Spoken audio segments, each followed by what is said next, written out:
तो दोस्तों WWE SummerSlam 2023 में ब्रॉक लेसनर और कोडी रोड्स के बीच मुकाबला हुआ था। ब्रॉक लेसनर को हार का सामना करना पड़ा था।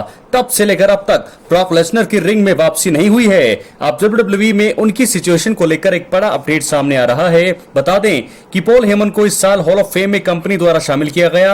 अपनी स्पीच के दौरान पॉल हेमन ने ब्रॉक लेसनर का नाम लिया था।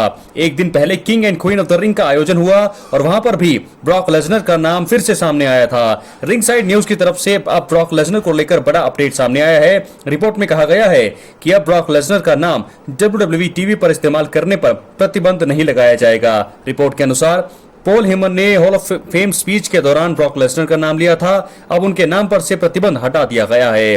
फिलहाल दरअसल इस साल की शुरुआत में विंस मैकमैन के ऊपर कुछ गंभीर आरोप लगे थे। इसके बाद काफी बवाल हुआ था। यहां तक कि मामले में ब्रॉक लेसनर का नाम भी सामने आया था। इसके बाद कंपनी ने उनसे दूरी बना ली थी। शायद WWE टीवी पर उनका नाम लेने पर अब प्रतिबंध लगा दिया गया था। हालांकि पिछले कुछ महीनों में मामला अब ठीक हो चुका है। ट्रिपल एच ने भी ब्रॉक लेसनर को लेकर कहा था कि वो कंपनी के साथ अभी भी बने हुए हैं। आपको बता दें कि ब्रॉक लेसनर ने पिछले कुछ साल फेस के रूप में बहुत अच्छा काम किया था।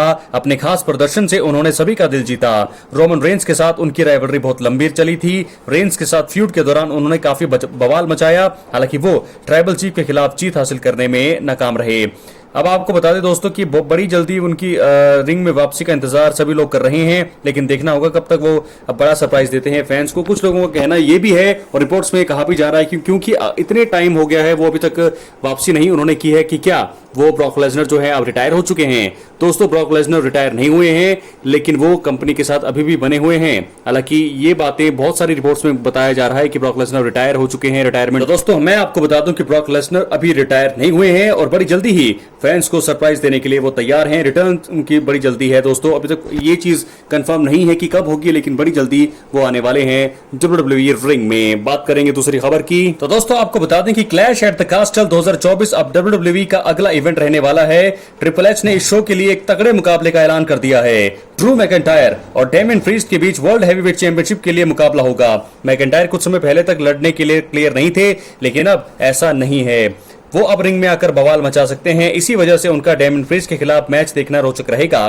कई फैंस के मन में सवाल होगा कि आखिर किन कारणों से इन दोनों के बीच मैच तय किया गया है। इस वीडियो में दोस्तों हम कुछ कारणों के बारे में बताएंगे कि क्यों Damien priest versus Drew McIntyre world heavyweight championship match clash at the castle के लिए बुक किया गया है। तो दोस्तों आपको बता दें कि CM पंक और ड्रू मैकिंटायर के बीच काफी समय से दुश्मनी देखने को मिल रही है। मैकिंटायर ने पंक को रॉयल रंबल मैच में चोटिल किया था और इसके बाद से दोनों के बीच चीजें खराब हुई थी। चोटिल होने के बाद भी पंक ने यहां पर मैकिंटायर के साथ अपनी दुश्मनी की हाइप को बनाए रखा है। पंक अभी ठीक नहीं हुए हैं और उन्हें लड़ने के लिए क्लियर किया जाना अभी बाकी है। भविष्य में जब CM पंक की वापसी होगी तो ड्रू मैकिंटायर के साथ ही उनका सीधा जो है दुश्मनी होगी, लड़ाई होगी। इस वजह से आपको बता दें कि WWE ने उन्हें हाइप में बनाए रखने के लिए डेमियन प्रीस्ट के खिलाफ स्टोरी लाइन में बुक किया और उनका क्लैश एट द कास्टल मैच में बुक कर दिया गया है।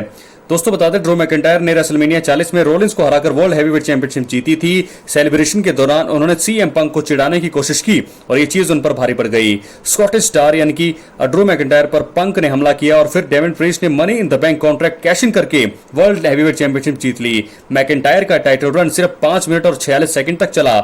इसके बाद मैकिंटायर को इसके बाद से ही रीमैच नहीं मिला है और उन्होंने कुछ हफ्ते पहले डेमियन प्रीस्ट से इसी वजह से मुकाबले की मांग की। डेमियन प्रीस्ट जो है रीमैच के लिए तैयार हो गए थे, लेकिन ड्रू मैकिंटायर लड़ने के लिए क्लियर नहीं थे। इसी वजह से अब तक मैच नहीं हो पाया। अब ड्रू मैकिंटायर क्लियर हैं और इसी वजह से WWE ने तुरंत उनका जजमेंट डे के सदस्य के साथ एक बड़ा मुकाबला ऑफिशियल कर दिया है। तो Drew McIntyre versus world heavyweight championship के लिए Drew McIntyre versus Damien priest. दोस्तों कौन जीतेगा इस मुकाबले को?